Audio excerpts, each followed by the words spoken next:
2024-এর জুলাই রাজধানী সহ সারা দেশ উত্তাল ছাত্র জনতার আন্দোলনে রাজপথে একের পর এক গুলি কেড়ে নিয়েছে শিক্ষার্থীদের তরতাজা প্রাণ। সেই দৃশ্য দেখে আর স্থির থাকতে পারেননি নাট্যকর্মীরাও। নাট্যমঞ্চ ছেড়ে চলে আসেন রাজপথে, দাঁড়ান আন্দোলনরত শিক্ষার্থীদের পাশে।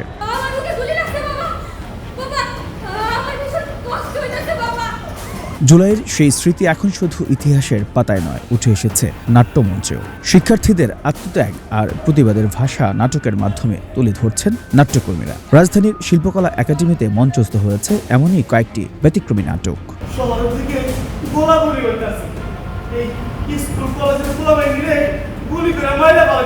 আন্দোলনের দাবির সঙ্গে সংহতি জানিয়ে তারা যেমন অংশ নিয়েছিলেন প্রতিবাদে, তেমনি সেই ইতিহাসকেও জীবন্ত করে তুলেছেন নাট্যমঞ্চে।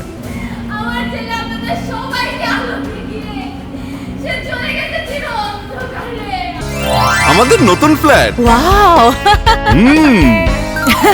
নতুন সোফা, সোয়ান ফোম। মহানগর নাট্য সংসদের উদ্যোগে জুলাই বিপ্লব নাট্যোৎসব নামে আয়োজিত এই অনুষ্ঠানে উঠে এসেছে আন্দোলনের উত্তাল দিনগুলো। টিয়ার গ্যাস, গুলির শব্দ, আহতদের আর্তনাদ আর নিহত পরিবারগুলোর আহাজারি, সবকিছুই নিখুঁত অভিনয় ও মঞ্চ পরিকল্পনায় ফুটে ওঠে দর্শকদের সামনে। জুলাই আন্দোলনের ইতিহাস এবং আত্মত্যাগকে ভবিষ্যৎ প্রজন্মের কাছে শিল্পের ভাষায় তুলে ধরতেই এমন আয়োজন বলে জানান আয়োজকরা। শেখ হাসিনা যে ফেসিবাদ হয়ে উঠতে পেরেছিল, যারা যে ন্যারেটিভটা তৈরি করেছিল তারাও কিন্তু এক শ্রেণীর নাট্যকর্মী, এবং দীর্ঘদিন 17 বছর তারা এই দেশের অধিকাংশ মানুষের মূল্যবোধের বাইরে তারা একটি মূল্যবোধ তৈরি করার, ন্যারেটিভ তৈরি করার চেষ্টা করেছে।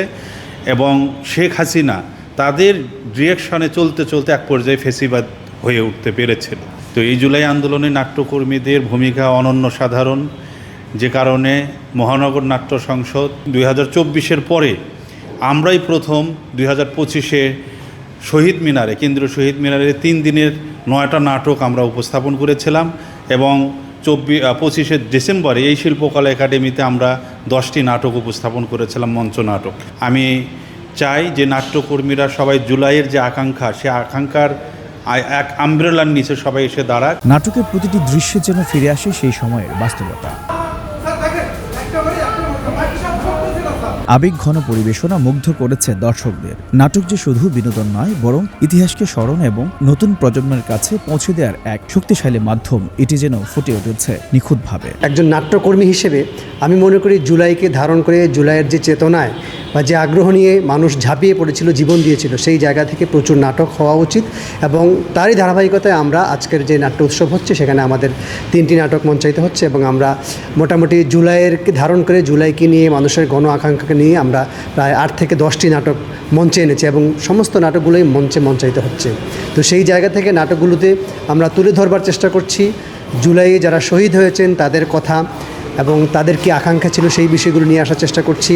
এবং জুলাই গণ আন্দোলনে যারা সম্পৃক্ত হয়েছিলেন, সাধারণ মানুষ, রিক্সাওয়ালা, স্টুডেন্ট, চাকরিজীবী, এবং সকল মানুষকে আমরা নাটকের মাধ্যমে তাদের কি আকাঙ্ক্ষা ছিল সেই আকাঙ্ক্ষার জায়গাগুলো আমরা আমাদের নাটকের মাধ্যমে তুলে ধরবার চেষ্টা করছি। নাটকটি দেখে মনে হয়েছে যেন আবার সেই দিনগুলো ফিরে এসেছে। হৃদয় ছোঁয়া অনেক দৃশ্যে আবেগ আপ্লুত হয়ে পড়েন দর্শকরা। আমার পাশে আছেন জলজন্ত একজন ব্যক্তি, যিনি নাফিসার গর্বিত পিতা। আজকে আমরা নাফিসাকে আমরা দেখেছি মঞ্চে। আমার কাছে, আমি তখন জুলাইয়ে চলে গিয়েছিলাম, আসলে আমরা রাজপথে ছিলাম। আমি একজন সংবাদকর্মী হিসাবে তখন আমি রাজপথে থেকে সেই সংবাদ কভারেজ করেছি, এবং জুলাইয়ের সেই শব্দগুলো আমার কানে এখনও আসে যে, স্যার গুলি করি, মরে একটাই যায়, বাকিটি যায় না। আর একটি বক্তব্য, এক পুলিশ বলেছিলেন তার সন্তান যখন গুলিবিদ্ধ হয়ে মারা গিয়েছিলেন, তখন তিনি কাঁদতে কাঁদতে বলেছিলেন, স্যার একটা মানুষকে মারতে কয়টা গুলি লাগে।